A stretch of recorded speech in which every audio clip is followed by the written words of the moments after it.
కొన్ని మూవీస్‌లో first half అంతంత మాత్రంగా ఉన్న సెకండ్ హాఫ్ అదిరిపోద్ది. కొన్ని మూవీస్‌లోని ఫస్ట్ హాఫ్‌తో పాటు సెకండ్ హాఫ్ కూడా అదిరిపోద్ది.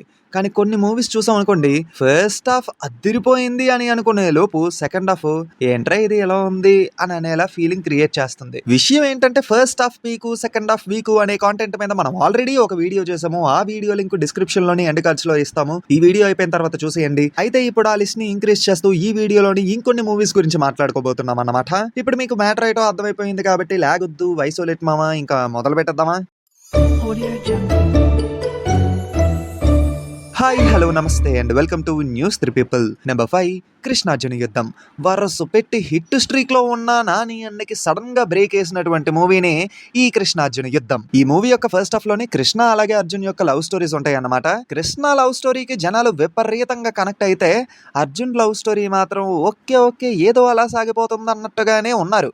అయితే అర్జున్ లవ్ స్టోరీలోని బ్రహ్మాజీ గారి కామెడీ మాత్రం బాగా వర్కౌట్ అయ్యింది. కాకపోతే మ్యాటర్ ఏంటంటే కృష్ణ క్యారెక్టర్ కి, ఆ క్యారెక్టర్ లోని నాని అన్న పర్ఫార్మెన్స్ కి అండ్ ఆ క్యారెక్టర్ కి సంబంధించిన ప్రతి సీన్ కి విపరీతంగా ఆడియన్స్ అయితే కనెక్ట్ అయిపోయారన్నమాట. ఫస్ట్ హాఫ్ చూసిన తర్వాత నాని అన్న మళ్ళీ హిట్ కొట్టేసినట్టే అని చెప్పి జనాలు ఫిక్స్ అయిపోయారు. కానీ సెకండ్ హాఫ్ చాలా పెద్ద బ్రేక్ వేసింది. కంటిన్యూస్ గా ప్రిడిక్టబుల్ గా ఉంటది, కొంచెం కూడా ఇంట్రెస్టింగ్ గా ఉండదు. పోనీ ఆ విలన్ రోల్ ఏమైనా స్ట్రాంగ్ గా ఉంటది, మనోడెళ్ళి ఏదో ఊడబీకేస్తాడు అని అనుకుంటే అది కూడా అంత స్ట్రాంగ్ గా ఉండదు. అంత మంచి ఫస్ట్ హాఫ్ చూసిన తర్వాత ఎంత విపరీతమైన నీరసంతో ఉన్న సెకండ్ హాఫ్ చూసేసరికి జనాలు కూడా నీరసించిపోయారు. దెబ్బకి సినిమా కూడా జెండా ఎత్తేసింది. ఏ మాటకి ఆ మాట సినిమా ఎలా ఉన్నప్పటికీ ఇందులోని హిప్ హాప్ తమిళన్ గారి మ్యూజిక్ ఉంటది మామ.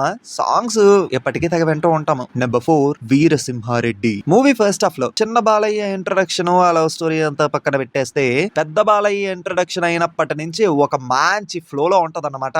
అబ్బాబ్బాబ్బాబ్బా, ఈ క్యారెక్టర్ మూవీ ఎండ్ వరకు ఉన్నదంటే బాలయ్య బాబా మళ్ళీ బ్లాక్ బస్టర్ కొట్టేసినట్టే అని జనాలు ఫిక్స్ అయ్యారు. కాకపోతే ఆ క్యారెక్టర్ ని ఇంటర్వెల్ కి లేపేశారు. ఇంటర్వెల్ మంచి స్ట్రాంగ్ గానే ఎండ్ అయినప్పటికీ సెకండ్ హాఫ్ లోని ఆ వీరసింహారెడ్డి క్యారెక్టర్ యొక్క ఫ్లాష్ బ్యాక్ ని చూపించారు. ఆ ఫ్లాష్ బ్యాక్ మరి చాలా సార్లు చూసిన స్టోరీని మళ్ళీ చూపిస్తున్నారు ఏంట్రా, మాకేంట్రా బాబు ఇది అనేలాగా రియాక్షన్ ని తీసుకొచ్చింది అన్నమాట. సెకండ్ హాఫ్ లోని ప్రీ క్లైమాక్స్ ఫైట్ బాగున్నప్పటికీ ఈ మూవీకి ఉన్న మేజర్ మైనస్ ఏంటో తెలుసా? కొడుకు బాలయ్యే తండ్రి బాలయ్యే అనే కాన్సెప్ట్ వద్దు, ఇంకా ఆపియండి, మా వల్ల లేదు, వద్దు. బాలయ్య బాబు గారు అఖండ తర్వాత నుంచి ఏజ్ కి తగ్గ రోల్సే చూస్ చేసుకుంటూ వచ్చారు. బట్ అన్ఫార్చునేట్లీ ఈ మూవీలో మాత్రమే కొంచెం యంగ్ రోల్ అయితే ప్లే చేశారన్నమాట. అది కూడా మిస్ఫైర్ అయిపోయింది. ఈ మూవీ యొక్క ఫస్ట్ హాఫ్ లో సీనియర్ బాలయ్య బాబు ఎంట్రన్స్ దగ్గర నుంచి ఒక మంచి ఫ్లో లో ఉంది అని అనుకుంటే సెకండ్ హాఫ్ లోని మరీ మెలో డ్రామాటిక్ గా, చాలా స్లోగా, వెరీ రొటీన్ గా ఉండడం వల్ల బాగా డిస్కనెక్ట్ అయిపోయారు. బట్ విషయం ఏంటంటే ఈ సినిమా ఫ్లాప్ అవ్వలేదు. ఓవరాల్ గా అయితే హిట్ అయిపోయింది. దీనికి ఒక రీజన్ బాలయ్య బాబు గారి స్టార్డమ్ అయితే, రెండొక రీజన్ సీజనల్ అడ్వాంటేజ్. సంక్రాంతికి రిలీజ్ చేసి చాలా మంచి పని చేశారు. నెంబర్ 3 నా పేరు సూర్య, నా ఇల్లు ఇండియా. ఈ మూవీకి ఉన్నటువంటి మేజర్ డ్రాబ్యాక్ ఏంటంటే ఆర్మీ ఎపిసోడ్స్ ఎక్కువగా ఉంటాయి అని చెప్పి ఆడియన్స్ ఎక్స్పెక్ట్ చేస్తేనేమో సినిమా రిలీజ్ కి 2 days ముందు ఏదో ఒక చిన్న ఇంటర్వ్యూలోని జస్ట్ ఒక 15 minutes మూవీ ఇంట్రడక్షన్ లో ఉంటాయండి, అంతకుమించి ఆర్మీ ఎపిసోడ్స్ ఉండవు అని చెప్పారు. బట్ ఆ విషయం ఓవరాల్ గా బయటకు తెలియకపోవడం వల్ల జనాలు పెట్టుకున్న ఎక్స్పెక్టేషన్స్ కి, మూవీలో ఉన్న అవుట్పుట్ కి బాగా డిసప్పాయింట్ అయిపోయారు. అండ్ ఇంకొక మేజర్ ఇంపార్టెంట్ థింగ్ ఏంటంటే మూవీలోని ఒక అద్భుతమైన పాయింట్ ఉంటది. బట్ అన్ఫార్చునేట్లీ ఎగ్జిక్యూషన్ వల్ల కంప్లీట్లీ వేస్ట్ అయిపోయింది. నిజం చెప్పాలంటే సెకండ్ హాఫ్ లోని ఒక ఆర్మీ పర్సన్ తనకున్నటువంటి క్యారెక్టర్ ని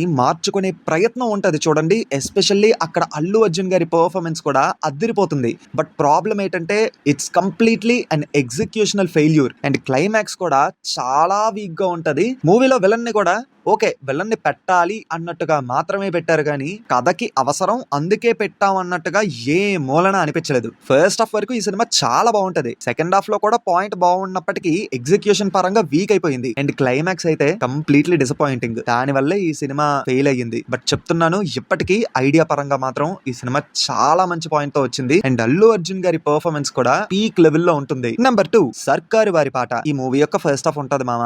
మహేష్ బాబు గారి టైమింగ్, కీర్తి సురేష్ గారితో ఉన్న ఆ లవ్ ట్రాక్ పిచ్చ ఎంటర్టైనింగ్ గా ఉంటది. మూవీ ఫస్ట్ హాఫ్ చూస్తున్నంత సేపు నేను విపరీతంగా ఎంజాయ్ చేశాను అనుకోండి. పర్సనల్లీ ఫస్ట్ హాఫ్ ఎండ్ అయిన తర్వాత అమ్మ బాబు వింటేజ్ బాబుని చూసాం, హిట్ కొట్టేసాం అనే రేంజ్ లో ఉన్నాను నేను. ఇంకా సెకండ్ హాఫ్ స్టార్ట్ అయ్యాక బ్యాంకు, టెంపుల్ అని చెప్పి క్లాస్ పీకడం మొదలెడతారు. ఫస్ట్ హాఫ్ లో ఉన్న లవ్ ట్రాక్ ఎంటర్టైనింగ్ గా ఉంది అని అనుకుంటే సెకండ్ హాఫ్ లో వచ్చే సీన్లు ఉంటాయి. కీర్తి సురేష్ గారికి, మహేష్ బాబు గారికి, ఆ మధ్యలో సుబ్బరాజు గారికి వచ్చే సీన్లు లిటరల్లీ మళ్ళీ సిరాకు దుబ్బింది అనుకోండి. ఇంకా క్లైమాక్స్ వామ్మో, దాని గురించి ఎంత తక్కువ మాట్లాడుకుంటే అంత మంచిది. ఏంటి అప్పటి వరకు విలన్ మారడు, లాస్ట్ లో ఏదో ఇలా ఊరి చివరికి తీసుకెళ్లి 2 ముక్కలు మాట్లాడినంత మాత్రాన విలన్ మారిపోతాడు.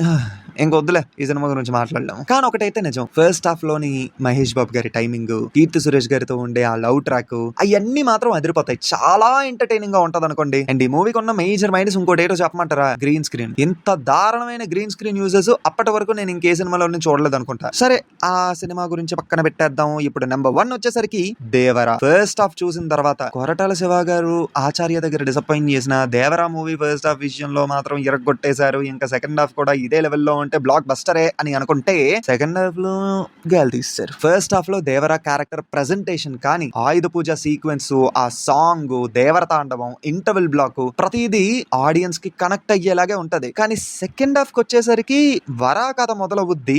ఆయుధ పూజ సీక్వెన్స్ వరకు ఓకే సెకండ్ హాఫ్ లోని, ఆ తర్వాత నుంచి కథ ఎటెటో వెళ్ళిపోతూ ఉంటది. జూనియర్ ఎన్టీఆర్ గారు ప్రమోషన్స్ లోనే ఏంటంటే లాస్ట్ 30 మినిట్స్ పీకు, హైలైట్, కెవ్వు, కేక అన్నారు. కానీ అది కూడా చాలా ప్లెయిన్ గా అనిపించింది. సెకండ్ పార్ట్ కి లీడ్ గా ఇచ్చిన క్లిఫ్ హ్యాంగర్ కూడా చాలా వీక్ గా ఉంటది అన్నమాట. ఇప్పుడు మనం సెకండ్ పార్ట్ కోసం వెయిట్ చేయాలంటారా అనే డౌట్ ని కూడా క్రియేట్ చేసేలా ఉంటది. కానీ జూనియర్ ఎన్టీఆర్ గారికి ఉన్నటువంటి స్టార్ పవర్ వల్ల మాత్రం ఈ సినిమా 450 కోట్ల వరకు కలెక్ట్ చేసి బ్లాక్ బస్టర్ అయ్యింది. సో డెఫినెట్లీ ఈ సినిమాకి పార్ట్ 2 అయితే వస్తుంది. కానీ ఎప్పుడు వస్తుందో అనేది మాత్రం తెలియదు. ఎందుకంటే మధ్యలో జూనియర్ ఎన్టీఆర్ గారికి చాలా పెద్ద లైనప్ ఉంది అందుకే. అండ్ ఈ మూవీ హిట్ అవ్వడానికి మరొక కీ రీజన్ గురించి చెప్పలేదు కదా, అనిరుద్ గారి మ్యూజిక్. ఆయన మ్యూజిక్ గాని లేదనుకోండి, ఈ సినిమా ఇంకా ప్లెయిన్ గా ఉండేదేమో. నాకైతే అలానే అనిపించింది. మీరేమంటారో కామెంట్స్ లో చెప్పండి. ఇది దా లిస్ట్, ఎక్కడతో లిస్ట్ సమాప్తం.